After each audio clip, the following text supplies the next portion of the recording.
fact that one of the lads is about to celebrate his 80th birthday, and that's something of a miracle, because there was a time when Roger Cusabs thought he'd never live to see 70. Contact.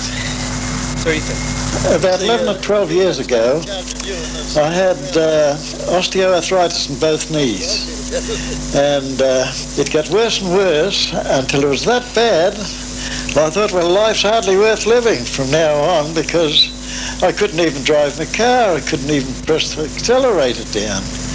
And if I went to bed at night, there was no let up in the pain. I used to wonder, how am I going to sleep? And anyhow, I struck one doctor who said, look, I can get you better if you do what you're told. But I wanted to keep on just fruit only. He actually got me better. Within about a month, the pain had all gone. Well, he said, if you want to stay that way, you better start jogging or something. When he began jogging, he couldn't get once around the racecourse without stopping at least 10 times. But the former Rotorua City Councillor persevered until eventually he was running 10 miles a day. By that stage, he was feeling so fit and glad to be alive, he began looking for new interests. He'd always enjoyed working with timber. In his younger days, he was involved in sawmilling, and when he retired, he spent 3 years teaching woodwork at the IHC workshop. Then, using reject timber from a local mill, he began making clackers, the sort used at soccer matches for cheering on the winning side.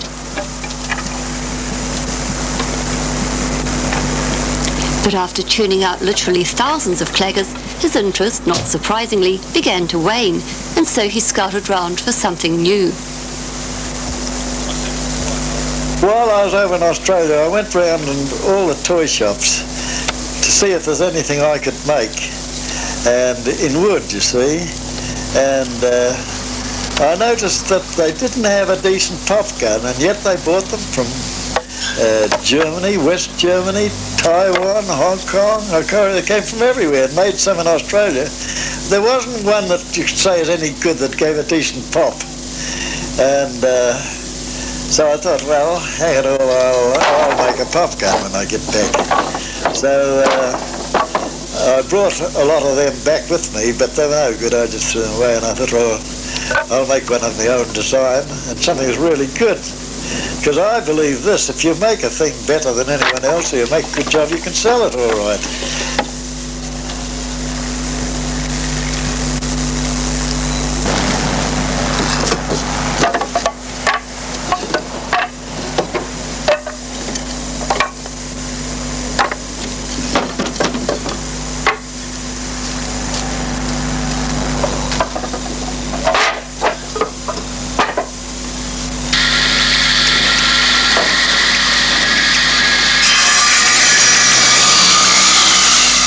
But I found there's quite a lot of problems attached to it. Although it seemed a simple little thing, it really took me about 3 months to get it off the ground.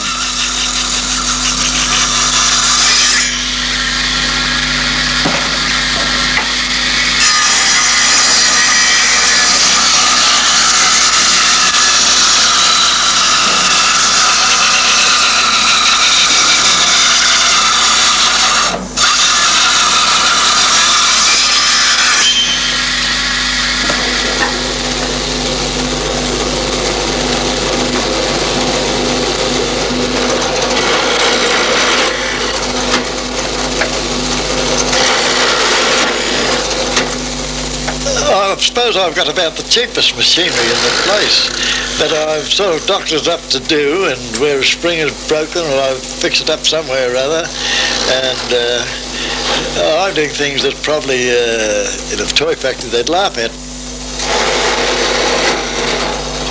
I time everything I do, and I find that I can cut up 1,000 parts in a week, but and I say a chain is only as strong as its weakest link. Well, it's the last stage that holds you up.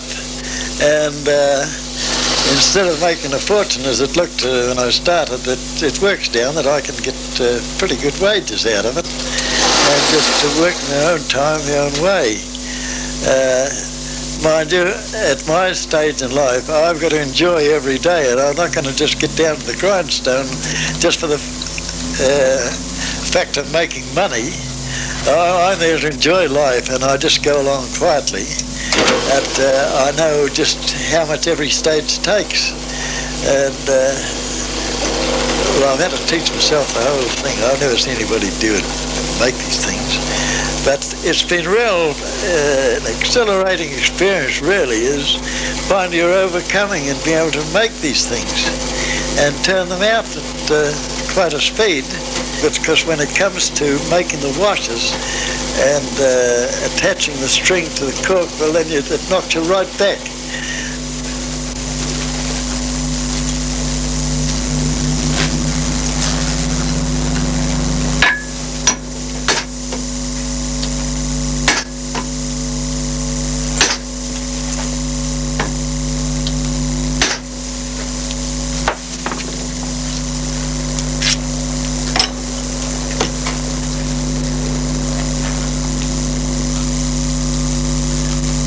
It's not my intention to make a fortune. I'm quite happy to just to get enough out of it, say to get a new car every year and a trip overseas and a few bob in my pocket, and that'll do me. I'll just blow the lot. I'm not here to save, because at my age, well, I say I don't have to save for my old age, because I'm already there.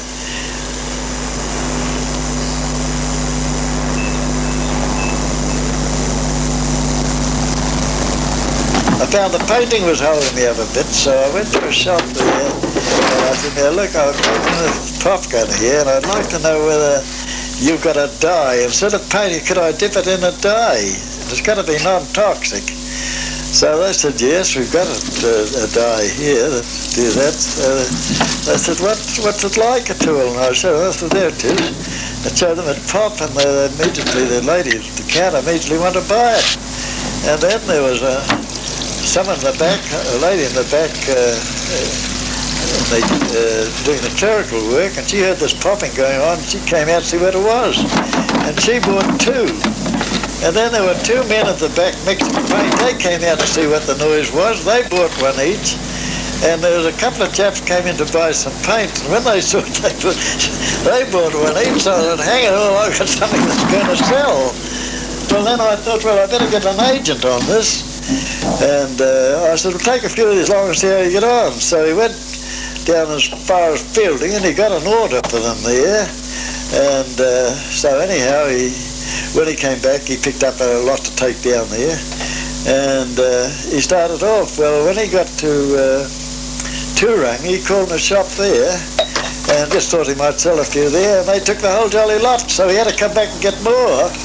Well, I think he came back several times before he actually got back to Fielding.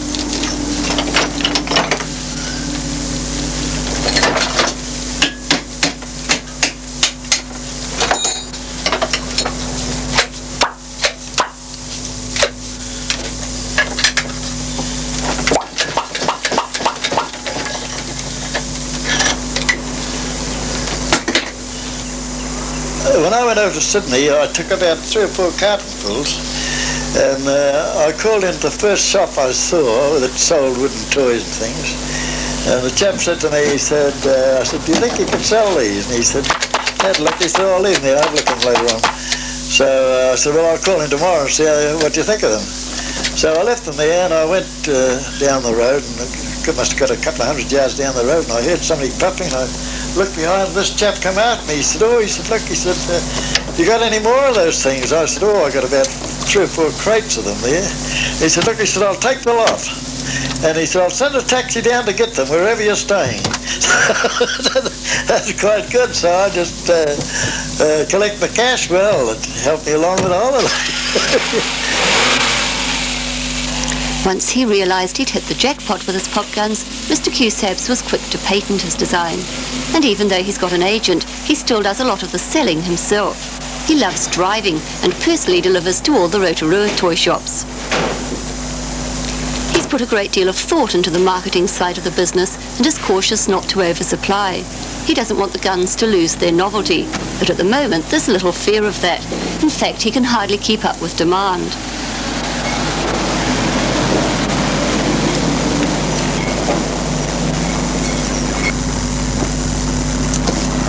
didn't think you'd sell the other lot so soon. No, we need But some these more. are, they're all going to, they're pretty good. We'll let the children test them, shall we? Let's come and have a go at these and see what you think.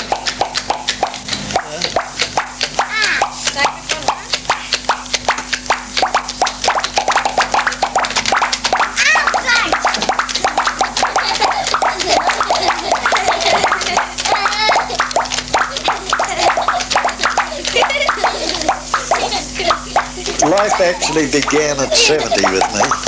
When I got so keenly interested in making these things, and I found I was giving a lot of pleasure to a lot of children who just go mad on these things I've been making. I really got a kick out of life from now on.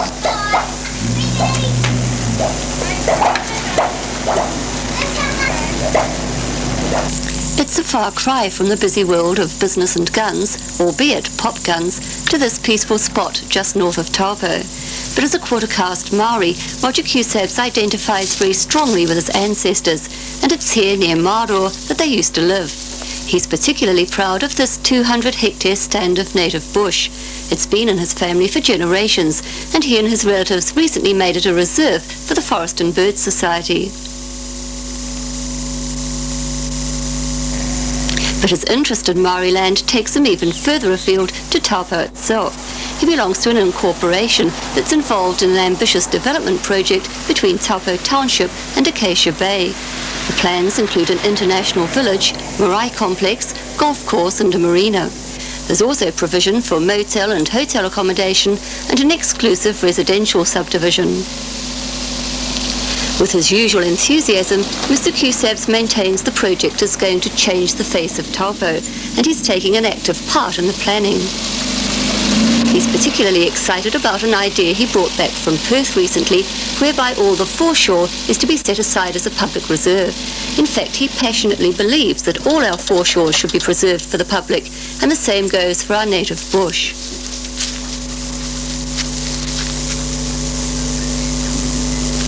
If I had a lot of money, a lot of millions, I said I'd give $1 million to the Native Forest Action Council, because I reckon the great tragedy of this generation is the destruction of our native forests. And look, anyone that's been around the world or seen other places, they know that this is the greatest asset we've got. There's nothing like it anywhere in the world, like our beautiful forests.